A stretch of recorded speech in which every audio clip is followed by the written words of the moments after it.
Il lui a promis la mort. Il serait donc passé à l'acte d'après les témoignages. Une histoire d'amour digne d'un scénario hollywoodien qui a viré au drame. Sous ses décombres, au lieu d'Indogbati dans le 2e arrondissement de Douala, 5 victimes, dont un couple en soins intensifs à l'hôpital général et 3 autres personnes brûlées vives, à savoir 2 enfants et une jeune dame, la nommée Meokalimadja Alida. Les faits se produisent dans la nuit de samedi à dimanche, 9 juin 2024. J'entends les cris de la voisine qui crie, elle appelle « Hubert, Hubert, éteignez les compteurs, éteignez les compteurs.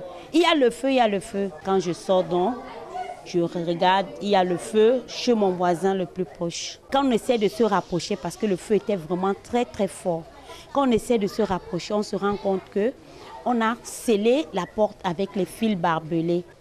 Quand il force de frapper la porte, c'est la dame qui sort d'abord. Elle sort déjà avec des brûlures et son mari suit, puisqu'il avait l'enfant entre les mains. Depuis 6 ans que cette fille est venue occuper le domicile avec son garçon. C'était la bastonnade.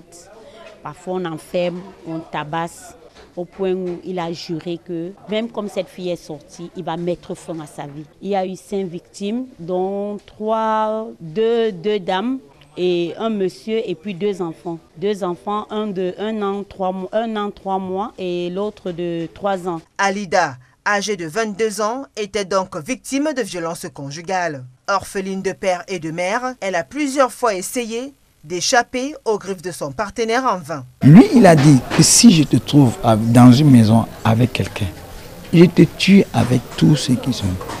Je vous tue tous. Ce n'est pas quelque chose qu'il a dit une fois. Il l'a répété.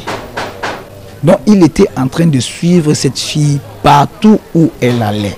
Alida, plus connue sur le pseudonyme de Hilda, voyant le mal de loin, est allée porter plainte à son bourreau à la brigade de recherche de la cité SIC le 10 mai 2024.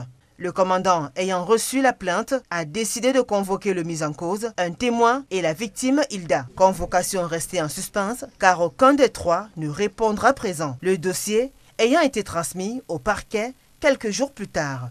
Une chasse à l'homme est donc lancée contre le présumé assassin Joseph Ngounou. Les enquêtes se poursuivent. Les corps des victimes ont été gardés à la morgue de l'hôpital Akintini de Douala.